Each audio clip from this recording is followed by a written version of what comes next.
to the Sacred Postpartum Summit. My name is Leila B and I am your hostess. I am also an entrepreneur, a mother of 3, a change maker, a traditional Moroccan postpartum trainer, and a philanthropist. My mission is to revive, reclaim and restore sacred and ancient traditional Moroccan postpartum medicine, to document the wisdom and keep it alive. That is why I created the Sacred Postpartum Summit, so we can support professionals to learn and share new knowledge together all across the globe.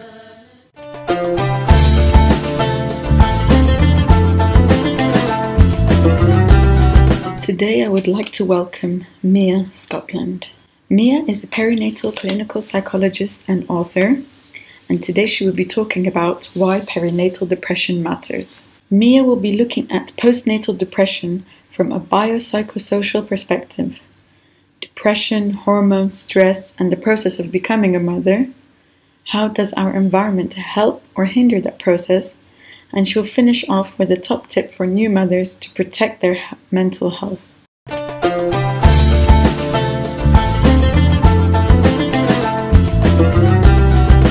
Hello, my name is Mia Scotland. I am a clinical psychologist, or even fancier, a perinatal clinical psychologist. So I'm interested in helping people who are struggling around the time of their pregnancy and birth and after birth. And so today we're interested in postnatal depression. So cases of depression that people might experience after they have had a baby. I'm not from Scotland. A lot of people think I am. It's just my name. I don't know where it came from, but I'm in England. I'm in the middle of England, near Nottingham and Leicester. I have written a book, which I think is one of the reasons I've been asked to do this wonderful programme. Very short, concise, easy to read, self-help book for people who want to look after themselves and take care of their mental health around the time that they have a baby. It's Pinter and Martin book, Why Perinatal Depression Matters. And I'm here to tell you a little bit about postnatal depression.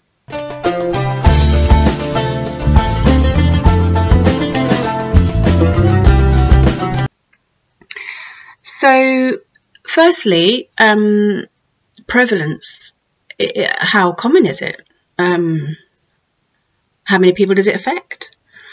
And actually, it's a really difficult question to answer because there isn't actually a diagnostic test as such for depression. It's not like you either have it or you don't have it.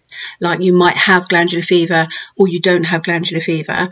It's kind of on a continuum. And what I mean by that is rather than a disease model, psychologists would describe to a model whereby everybody is on a mental health continuum. And we all go up and down that continuum, different times in our lives, maybe even different times in the day. So some of us might spend more of the time up in the healthy end of the continuum, so their mental health is good, they're resilient, they're enjoying life, they're coping well with problems. And then other people might spend more time in the middle or down the end of poorer mental health, where they might find that they do struggle more with anxiety or with depression, with their emotional health. And we move up and down this continuum according to what life brings us. And so the thing about mental health as opposed to a disease model is that we all have mental health, and we all could do with taking care of our mental health and being mindful of our mental health, simply because modern life will challenge our mental health. The way that our modern life is at the moment isn't really how our minds and bodies evolved. We have kind of evolved in a hunter-gatherer community, not modern city life. And our brains take time to catch up and to adjust to that. So I use an evolutionary model as well to understand why it is that some of us struggle with our mental health and what we can do to help that. So I would urge you to think about this as being relevant for you, your friends, your family. You know, it's very difficult to measure postnatal depression because it depends on the researcher, what criteria they're using. But it has been said that up to half of women in their lifetime will experience depression, and up to a third of men in their lifetime will experience the depression. And there's a peak around the time of having a baby where that's more likely to happen. So there'll be people in your life who either are experiencing depression at the moment or who have done.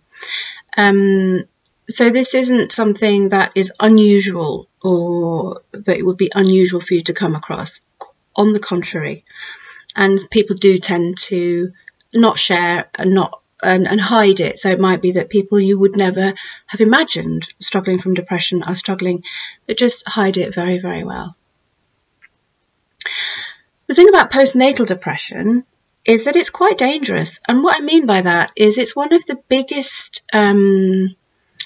reasons for postnatal death in mothers. Maternal death is caused mostly, one of the biggest causes of that is actually women taking their own lives. One of the major risks of depression is suicidality. And unfortunately, it can lead to suicide. And that is a big, big risk factor. So we need to take postnatal depression very, very seriously for the severe end of people that are actively suicidal and at risk of killing themselves. But also, there's lots and lots of other reasons why we need to take postnatal mental health in mothers very, very seriously, and the government is doing that. So there are resources coming in to services now to help women cope around the time of having their baby, which is marvellous.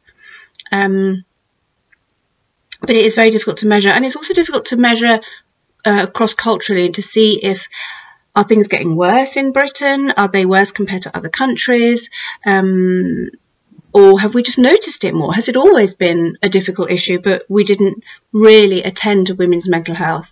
We don't know the answers to that, I'm afraid.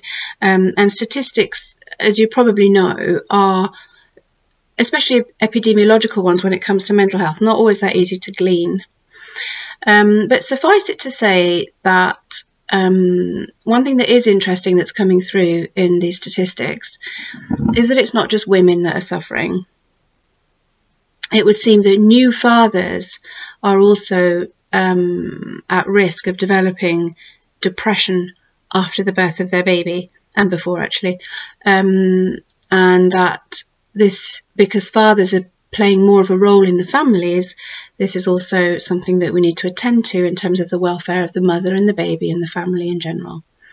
So I don't want to ignore fathers. Today is about mothers mainly, but a lot of the issues that I talk about today are absolutely relevant to fathers as well. And that kind of starts us on an interesting question of why people get postnatal depression. What is causing postnatal depression? Over a long time, it was very much believed, and people still subscribe to this, very much believe that postnatal depression is caused by hormones. It's caused by dramatic changes in the mother's hormones when she's had her baby, which affects her mood and makes her weepy and upset and distressed. And that this imbalance in the hormones needs to be regulated to help the mother through the postnatal depression.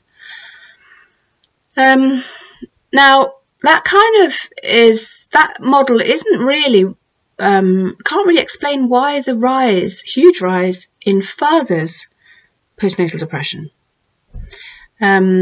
Something is causing it in fathers as well, and that isn't the hormonal effect of having birthed a baby, because at the moment fathers aren't birthing babies. I think that's pretty categorical.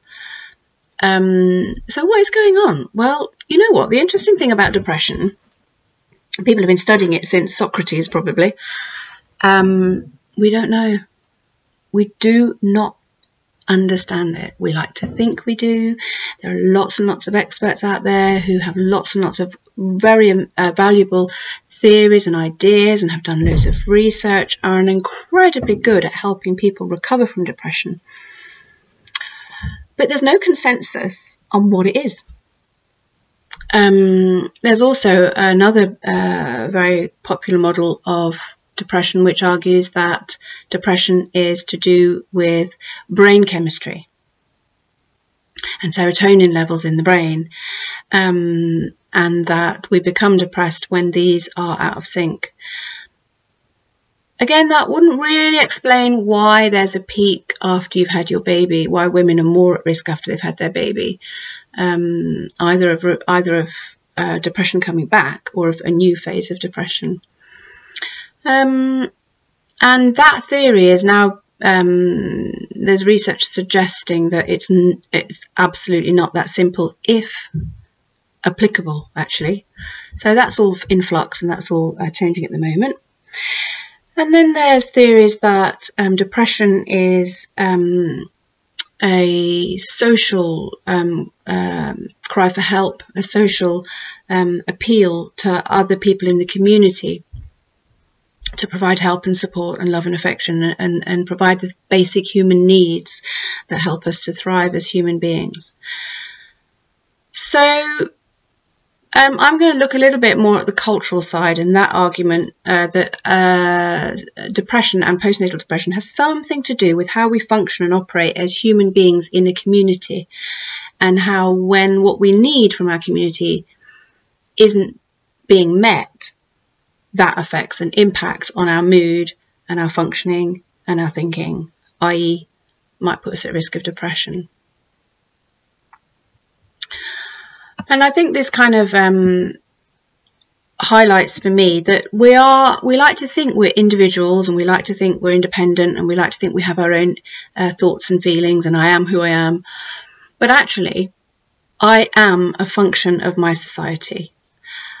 I can't become me.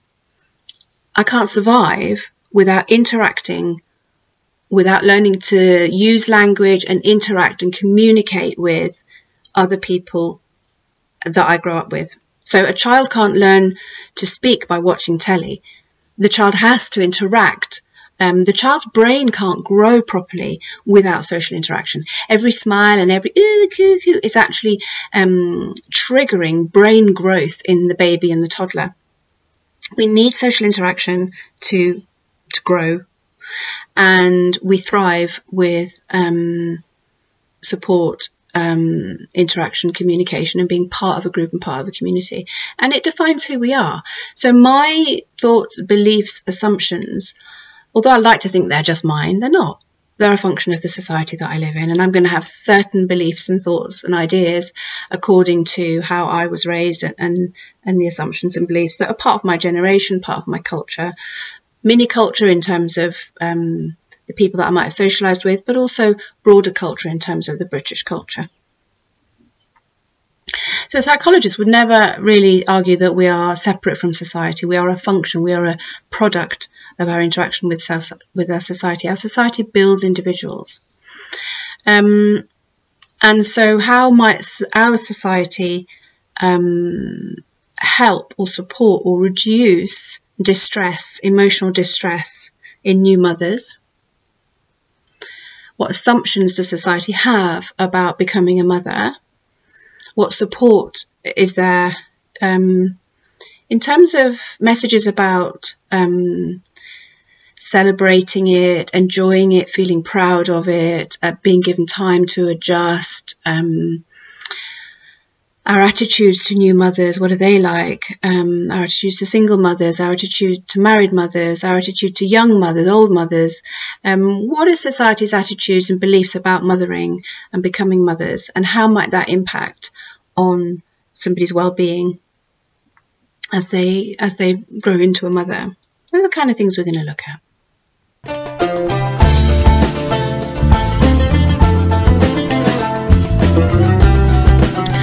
Okay, so I want to begin by saying a little bit about depression. So human beings have a wonderful way of managing stress. All right, we are built to deal with threat. We're built to deal with danger brilliantly. And it's the fight or flight or freeze response in action. So if I get stressed, I will respond in different ways. Now, it used to be believed that depression was slightly different, because with depression, we tend to get deactivation. Motivation drops, we don't enjoy anything, we don't want to do anything. We kind of prefer to isolate ourselves, to not talk to people, to not get up and get loads of stuff done. There tends to be a slowing down. I just want to go to bed and stay in bed. Don't want to socialise, don't want to talk to people. I don't enjoy doing things I might have enjoyed before. All those signs of everything slowing down. And so it's not until recently, when we've been able to look at physiology, that we've understood that although when people are depressed, they might seem lethargic and slowed down, actually, it doesn't mean they're not stressed. Okay? So depression is a stress response. You could argue it's a freeze response, because there's still stress hormones in the body, cortisol and adrenaline. And so don't think that depression isn't a stress reaction, because it is. And in fact, I think I'm right in saying all mental health problems, when we're down that end of the continuum where we're struggling, are reactions to stress overload, or inability to respond to stress, or inability to deal, or trouble dealing with the stress. So stress is an issue. Postnatal depression is a reaction to stress in the body or in the mind or in the environment. We don't know. Okay. Stress is mediated by hormones such as cortisol and adrenaline, as I said. We know that long-term stress is not good for us. And when I say long-term, I mean like ongoing, continuous years and years of stress, leading to things like heart disease, stroke, diabetes, etc., etc. And so around the time of having a baby, stress is also quite important. And this is because the hormones that are associated with stress, such as cortisol and adrenaline, are not associated with relaxation, joy, and love, affiliation. And so the hormones that the mother is releasing while she bonds with her baby, while she gets to know her baby, while she establishes breastfeeding, if she wants to breastfeed, are not stress hormones. Just like stress hormones might make the birth more uncomfortable and slightly longer, stress hormones will also make the bonding process less smooth. So the more relaxed, the more joyful a mother can be, the more likely the mothering and the establishing mothering and the connection with her baby, the more likely that is to go well. So we don't want stress in the mother, ideally, too much stress, around the time that she has just had a new baby. Because if we do that, then there's stress hormones floating through the body, and those stress hormones make it more difficult for the mother to recover, make it more difficult for the mother to relax, might have an impact on how quickly and easily she falls in love with her baby and feels good and proud about her new role as mothering. And I'm not sure that our society really gets that.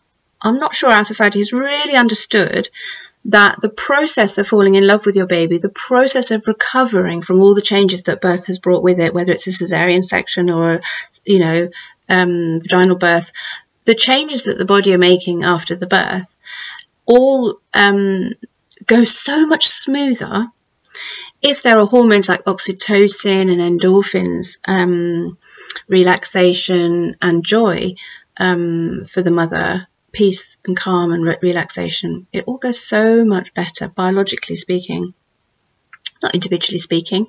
Plenty of mothers adjust brilliantly in very stressful environments, and other mothers struggle in what would appear to be stress-free, relaxed environments with loads and loads of support.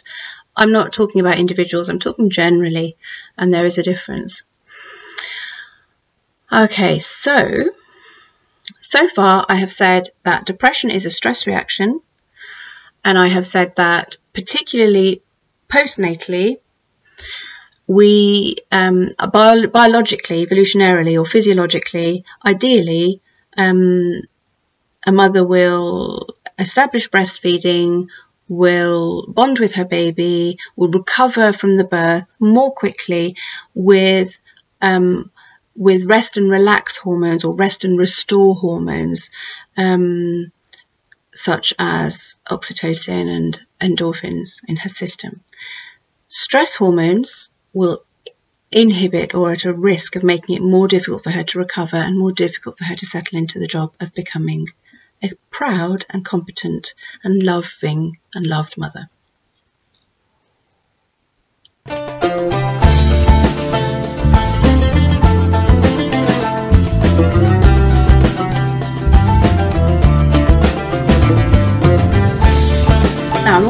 first a little bit about other societies and what they do. Now, there seems to be a golden 6-week period or 40-day period, and we have it in Britain too, and in the States, I guess, whereby there's the 6-week postnatal check, and at that point the baby's no longer a newborn, the baby becomes a baby, and that magic 6-week window, 40-day window, seems to be common across the globe. And what also seems to be common across the globe is wanting the new mother to rest, wanting the new mother to just attend to her baby, and enforcing that rest. Okay, I'll give you some examples. So in Japan, for example, they call it mothering the mother, and they literally behave towards the mother as if she's the baby. So they will talk to her in a baby voice, and they'll see that she's okay, and they will feed her. So literally spoon feed the mother and give her lots of nutritious food while she stays in bed with the baby.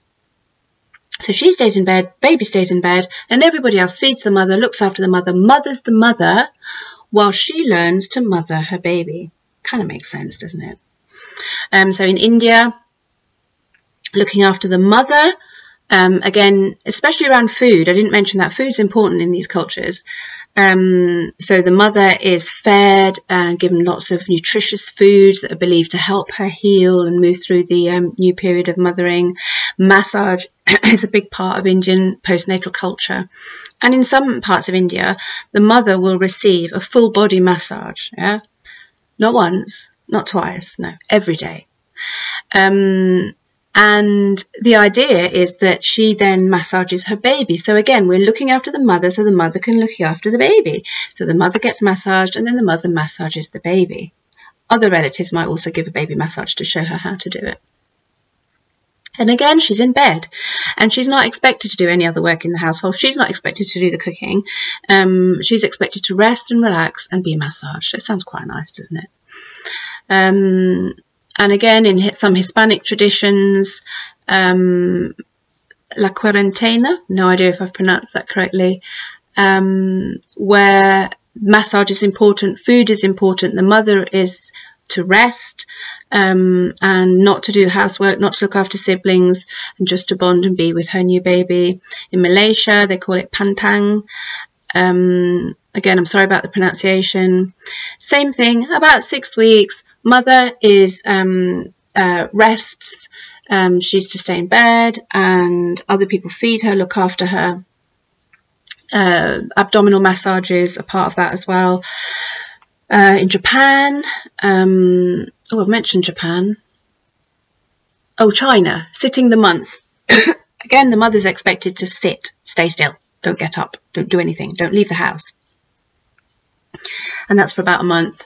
And again, the belief is quite strong that she's to stay in bed and she's to just be with the baby, and other people will do the work around her, such as washing her, cleaning the house, looking after the siblings, cooking. Food's another big one. So this is quite common in other cultures, okay, cross-culturally, but also back in time. And I know that while I've been talking, you've been making analogies with your culture, with modern Western culture. And I'm sure you would agree that things aren't quite like that in the culture that we have at the moment. When a mother becomes a new mother in the UK, there's a slightly different way of attending to her needs and looking after her. So I think you would maybe agree that there's no enforced bed rest. I don't even know if bed rest is encouraged. I don't even know if it occurs to women. Oh, I'll stay in bed for 6 weeks after I've had my baby because I need time to recover. I need to get to know my baby. I want to establish breastfeeding in a calm and relaxed environment. I want other people to cook for me nutritious meals because I know that will help me recover. I don't know many mothers in the West who kind of go with that model. At the moment, at the most, they might think, I'm going to stay in bed for 2 days. They might stay in a week. But it's not the done thing. It's not the assumption. How am I going to stay in bed? Or how is this new mother going to stay in bed for 6 weeks? That's certainly not what's happening. But what is happening in Britain seems to be almost the opposite. So there's maybe a pressure or a assumption that it's better if you can get back to normal quickly. The quicker you're in your genes, the better. Oh my, look at you, you don't even look like you've had a baby. As if that's a compliment. Or expecting the mother to go to her postnatal checkup 2 days after she's had the baby in her car, fully dressed, out of the house, driving to the clinic to have her baby weighed or looked at. That other cultures would think we were crazy for doing that. Recovery once you've had the baby. So most of women in the West have babies in hospitals, and then they go out and they go home. Some hospitals are discharging women within 2 hours of babies, within 6 hours of cesarean sections, major abdominal surgery. They're going home, putting the baby in a car seat and driving home and going over into their house and going into their bed, hopefully, with a new baby. And maybe nobody else in that house, apart from a new dad, to calm the mother, to help her, reassure her that the baby's okay, that she's doing the right thing, that changing babies' nappies isn't that difficult, and that babies sleep a lot, and it's okay if they cry. Who's around when the mum and the dad step into, very excitedly, the house with a new baby? Who's there to say, hey, you go to bed. You're both tired. You've both been through a big deal. I'm going to make you dinner for a week, 2 weeks, 3 weeks. Get yourself to bed with your baby so that you can bond and establish breastfeeding. I don't think that's happening very much. It is common for a mother-in-law or a grandmother to come and help. But I've also heard a lot of couples say, oh, we don't want her to come for about a week. We want to kind of, enjoy those first few days on our own. So there's different ways of doing things. The advice that women are getting, sleep when baby sleeps. Really? That kind of doesn't work if your baby only sleeps for 10 to 20 minutes at a time, completely unable to guess when that might be in the day and isn't sleeping at all at night. Is that enough? Sleep when baby sleeps?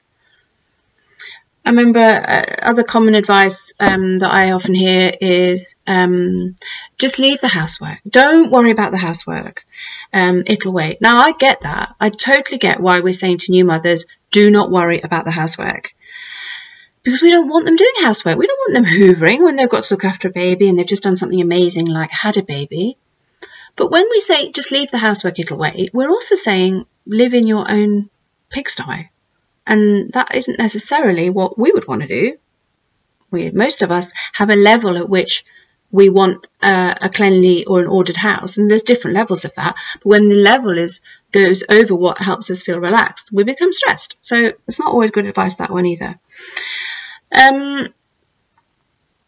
So the relaxation, the advice, the wisdom, the calm, loving, compassionate care that might have been there or is there in other cultures when the mother is put to bed and people look after her is missing in the UK on the whole. And I think that's what's causing a lot of stress, a lot of pressure, a lot of anxiety, and I think also causing a lot of sense of failure. I'm not doing this good enough. Why am I so tired? Why don't I enjoy my new baby? Why do I just want to cry a lot? Well, it's because you're exhausted. It's because you're doing too much. It's because there's too many expectations on you. It's because you're not resting enough. It's because there's nobody around to tell you it's okay. It's going to be okay.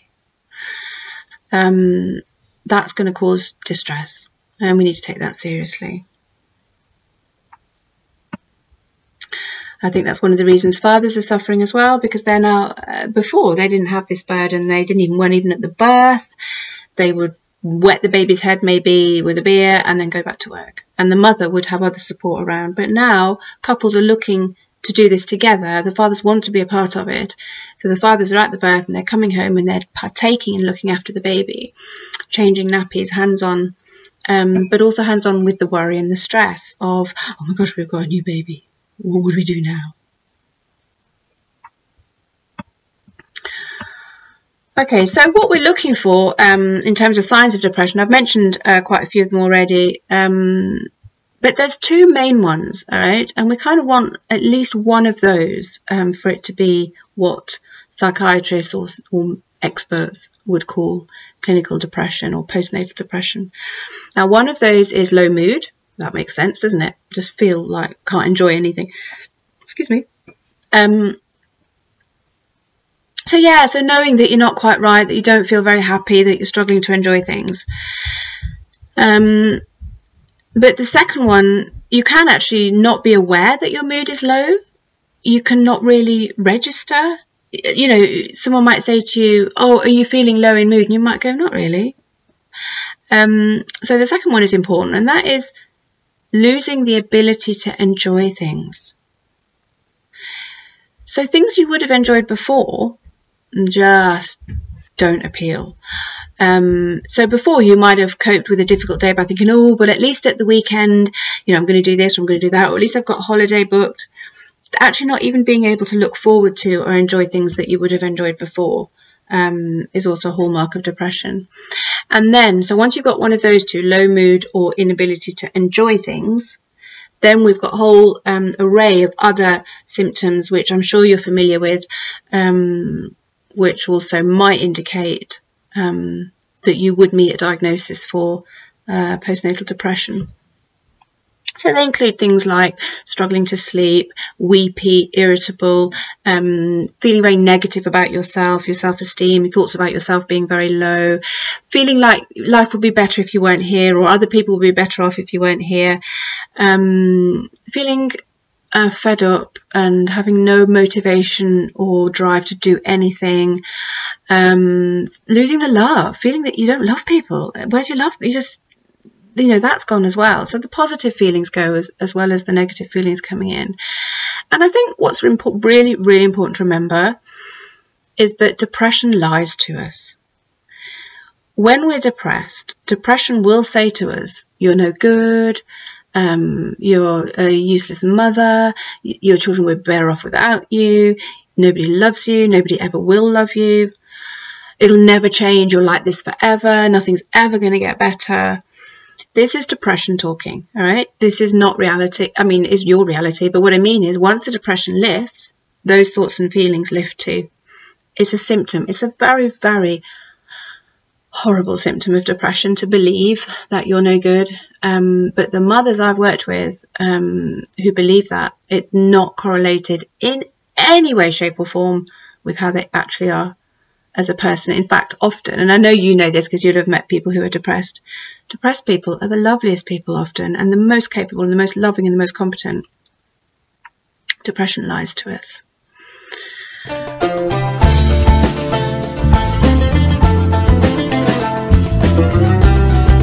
Well, there's a question. I know quite a lot of women are worried about getting postnatal depression when they're pregnant. It might be one of the things they're thinking about. Now, that might be because they've heard some horror stories, or they just heard that it's quite common, or they've had depression themselves before and they're worried that it will come back. And I think it's wise in pregnancy to think about how to think about this issue. But one thing I do want to say is this. I don't want you to worry about getting postnatal depression, all right? Because that's for stress. What I want you to do is think about your mental health on that continuum, okay? You're not going to drop off it and suddenly become postnatal depression. What you're going to do is, if it becomes a problem, you're probably going to slip down the mental health and then feel that you're struggling with some of the feelings I've already spoken about. So we want you to just not slip down that continuum, okay? So the question more is, how can you take care of your mental health anyway, whether or not you are a heightened risk of depression? Just always take care of your mental health. If you're pregnant and going to have a baby, yeah, it's lovely to get the nursery right, and yeah, it's lovely to think about baby names. Yes, it's lovely to learn how to change nappies and bath the baby. But what you need to do in your preparation as well, I would urge you, is think about you, your emotional health, your mental well-being after you have had your baby. Because that's one of the best ways, I think, to mitigate against getting ill or getting super stressed and that affecting you. By the way, there are other ways of the stress manifesting itself than depression. So we might get anxiety about the baby's health, for example. We might get anxiety about leaving the house. We might have what's called maternal OCD, where we become very, very concerned and hypervigilant to something in particular. It can be a whole range of things like how the baby is, whether you might hurt the baby, things that might happen to you or the baby, really upsetting thoughts that worry you and that lead you to do things to try and stop them happening. Trauma, so some women might experience trauma symptoms of a difficult birth, and that might be mistaken for depression. The reason that's important is because the treatments of those two are very different. So if you are finding that you're very upset about the birth and you're thinking a lot about it and it keeps coming back maybe in your dreams, or maybe you don't want to go to sleep at night because that's when memories of the birth come back, that might be trauma or PTSD, post-traumatic stress disorder. Just one moment. Pause, please. I'm busy. Sorry. Thank you. So where were we? Oh yeah, so other presentations of struggling and pressure and anxiety that aren't necessarily depression. Your GP will help you with these,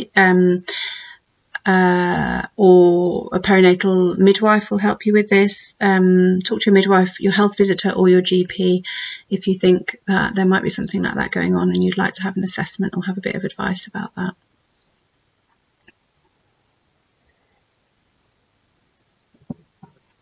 Okay, so we've looked at some of the ways that, some of the pressure that might be put on new mothers in the UK. And the one I didn't mention, which I'm going to mention now, is also the fact that lack of sleep also is a stress. So like not eating properly is a stress on the body. Lack of sleep also stresses the body. And so obviously lack of sleep comes with having a new baby oftentimes. So when you think about your mental health, you need to be thinking about your sleep as well.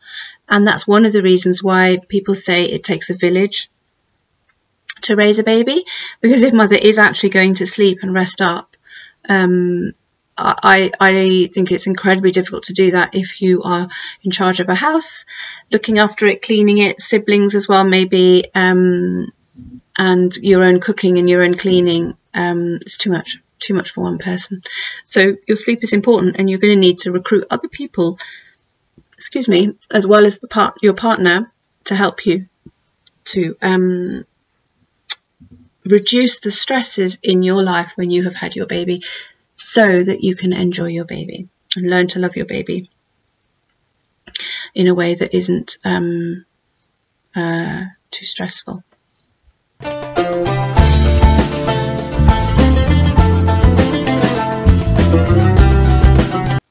So what I suggest you do, and this is my big, if there's just one thing I think you could do to help, if you are the person who's going to become a mother, is write a postnatal care plan. Okay?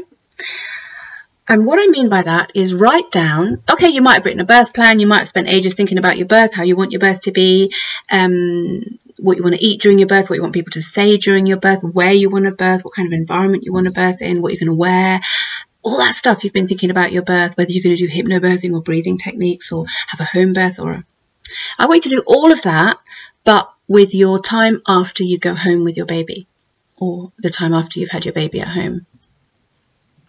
And I want you to break it down. Ideally 6 weeks, right? Let's do what other cultures do. There seems to be something important about that 6 weeks. Let's stick with it. 4th trimester. What are you going to do in those 6 weeks that are going to help you to reduce your stress levels so that you have more space and freedom and time to enjoy, or even just learn, or even just adapt to be with your strange new being that is this baby. You're going to become the expert on your baby, but not overnight. So what are you going to do in those 6 weeks to help you to slow down, reduce your stresses?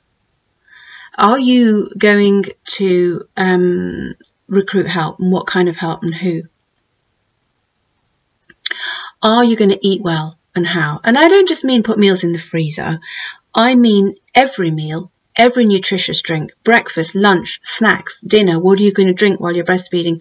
Who's going to bring you your food? If you're going to stay in bed for a week or 2 weeks, who's going to bring you your food? Who's going to do the shopping? Yeah. And money, obviously, we're all differently. We've all got a budget, if you like, for having the baby or for preparing for the baby. But I think that budget should include your postnatal recovery. So it should include things like getting somebody in to do the ironing if you haven't got friends to do that, getting somebody in to look after the toddlers, getting someone to do the school run, buying healthy foods. And if that means maybe spending more on them, then include that. Getting the nicest foods delivered. Hey, you know what?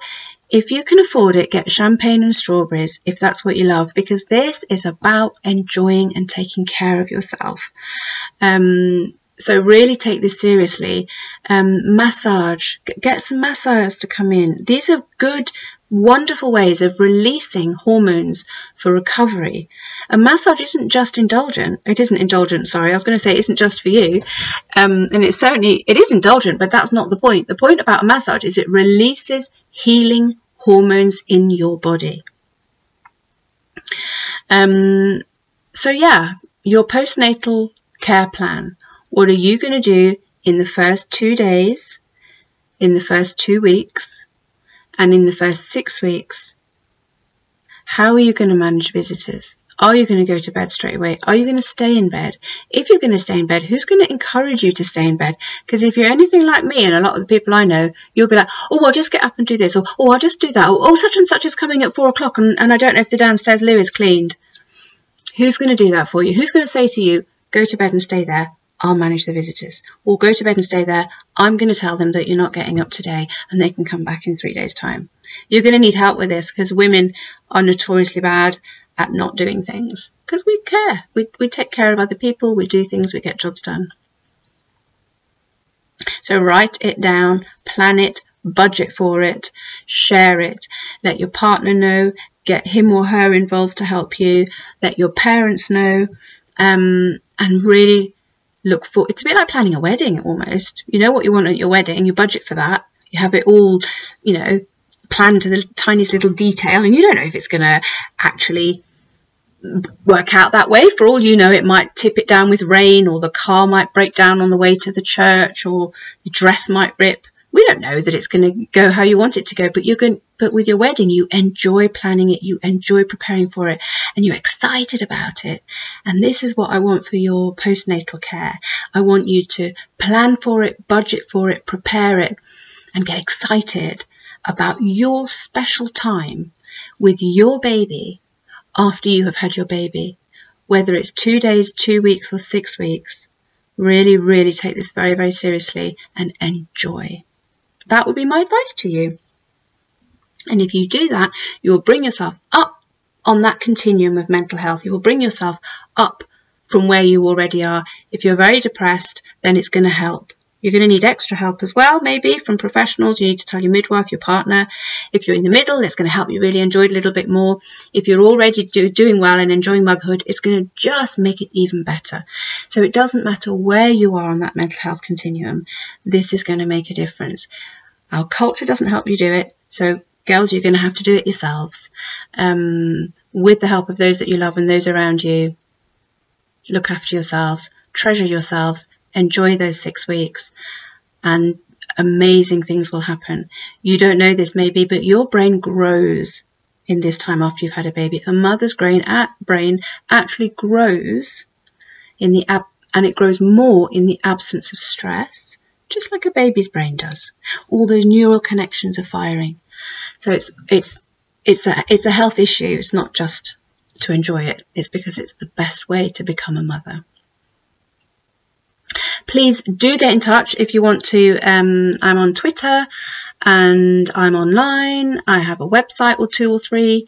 And listen, you spread the word. We all need to take care of ourselves and each other. Very, very good luck to you. Thank you.